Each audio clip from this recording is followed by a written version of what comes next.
12 তারিখের পরে ঢাকা 8-এ কোনো চাঁদাবাজি আমরা হতে দিব না ইনশাআল্লাহ। তারা বিভিন্ন জায়গায় ফ্যামিলি কার্ড দিচ্ছে, হেলথ কার্ড দিচ্ছে, এটা নাকি এটিএম মেশিনে দিলে টাকা বের হবে। আমি তারেক রহমানের প্রতি অনুরোধ জানাবো, আপনি বাংলাদেশে এসে বলেছেন যে আপনার একটি প্ল্যান আছে, এই প্ল্যান কি প্রতারণার প্ল্যান? আমরা পল্টনের যারা ব্যবসায়ী তাদের সাথে একটু দেখা করেছি, তাদের দুঃখ কষ্ট শোনার চেষ্টা করেছি। সেখানে অনেক ব্যবসায়ী বলেছেন যে বাংলাদেশে অনেক নিপীড়িত ছিলেন তারা চাঁদাবাজির কারণে এবং দখলদারিত্বের কারণে। আমরা তাদেরকে আশ্বস্ত করেছি ইনশাআল্লাহ ভবিষ্যতে 12 তারিখের পরে ঢাকা 8-এ কোনো চাঁদাবাজি আমরা হতে দিব না ইনশাআল্লাহ। কোনো দুর্নীতি, সন্ত্রাস, রাহাজানি এখানে আমরা হতে দিব না ইনশাআল্লাহ। এবং আজকে আমরা এখানে নামাজ পড়ে অনেকের সাথে কথা বলেছি, সবার মধ্যে হ্যাঁ ভোটের ক্যাম্পেইন চালিয়েছি, জনগণের মধ্যে ব্যাপক সাড়া পেয়েছি। জনগণ একটা পরিবর্তন চায়, যেই পরিবর্তনের মধ্য দিয়ে ইনসাফের রাজত্ব কায়েম হবে। হাদি ভাই যে স্বপ্ন দেখেছিলেন সেই স্বপ্ন আমরা বাস্তবায়ন করতে পারবো ইনশাআল্লাহ।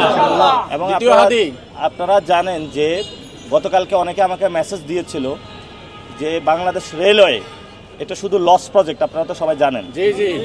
রেলের কিন্তু বিশাল সম্পত্তি রয়েছে শাহজাহানপুরে, মতিঝিল এরিয়াতে, উদ্ধার করতে হবে এবং এগুলো উদ্ধার করতে হবে। উদ্ধার করে আমাদের এখানে যারা বাচ্চারা রয়েছে তাদের জন্য খেলার মাঠ বানাইতে হবে অথবা ভালো হসপিটাল বানাইতে হবে। আমি শুনেছি অনেক জমিদারের বাচ্চা নাকি তাদের বাসার নিচে হলো রেলের জায়গা। এগুলা যিনি উপদেষ্টা রয়েছেন, রেল উপদেষ্টা, তার কাছে আমরা আহ্বান জানাবো যে আপনি যারা জমিদার শ্রেণী রয়েছে আপনার রেলের জায়গা এখানে দখল করেছে তাদের সাথে থেকে প্লিজ রেলের জায়গাটা হলো উদ্ধার করেন। এবং সাথে সাথে আপনারা দেখেছেন তারা বিভিন্ন জায়গায় ফ্যামিলি কার্ড দিচ্ছে, হেলথ কার্ড দিচ্ছে, এটা নাকি এটিএম মেশিনে দিলে টাকা বের হবে। এটা তো দলীয় কার্ড দিচ্ছে। এই দলীয় কার্ড দিয়ে তারা মানুষকে হলো প্রতারণার আশ্রয় নিয়ে বাংলাদেশের মানুষের কাছে ভোট চেয়ে বেড়াচ্ছে। আমরা ইলেকশন কমিশনকে আহ্বান জানাবো, যারা ভোট চাওয়ার জন্য ফ্যামিলি কার্ড, আধার কার্ড বলে এই ধরনের কার্ড দিচ্ছে, এগুলোর মাধ্যমে মানুষকে প্রতারণা সৃষ্টি করছে, আপনারা দ্রুত এই প্রতারণা বন্ধ করুন। আমি তারেক রহমানের প্রতি অনুরোধ জানাবো, আপনি বাংলাদেশে এসে বলেছেন যে আপনার একটি প্ল্যান আছে, এই প্ল্যান কি প্রতারণার প্ল্যান? আপনি যে প্ল্যান বলেছেন সেই প্ল্যানের মধ্যে কি ইলেকশন কমিশনে দ্বৈত নাগরিকদের অ্যাপ্রুভাল দেওয়ার প্ল্যান? আপনি যে প্ল্যান বলেছেন সেই প্ল্যানে কি যারা ঋণ খেলাপি রয়েছে, যারা আমাদের পকেটের টাকা কেটে নিয়েছে তাদেরকে হলো বৈধতা দেওয়ার প্ল্যান? এখন নতুন করে অনেকের বলার চেষ্টা করে যে আপনি যদি দুর্নীতির প্রতিবাদ করেন, সন্ত্রাসের প্রতিবাদ করেন, তখন আপনাকে তকমা দেওয়া হচ্ছে আপনি বেয়াদব।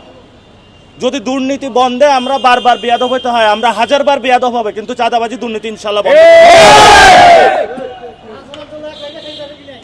ইনশাল্লাহ। এবং সাথে সাথে যারা রিক্সাওয়ালা, শ্রমিক বিভিন্ন জায়গায় রয়েছে, যারা বিভিন্ন জায়গায় রয়েছে তাদের পক্ষে ইনশাল্লাহ আমরা দাঁড়াবো, যাতে কোনো ব্যক্তির দোকান, কোনো জায়গায় কেউ দখল করতে না পারে। অনেক মানুষের অনেক জিনিস দখল করা হয়েছে, আমরা এই দখলদারদের বিরুদ্ধে দাঁড়াতে চাই এবং বলতে চাই যদি বুকে সৎ সাহস থাকে, আমরা দুর্নীতি বিরোধী, চাঁদাবাজ বিরোধী, সন্ত্রাস বিরোধী ক্যাম্পেইন করতেছি আজাদির যাত্রা।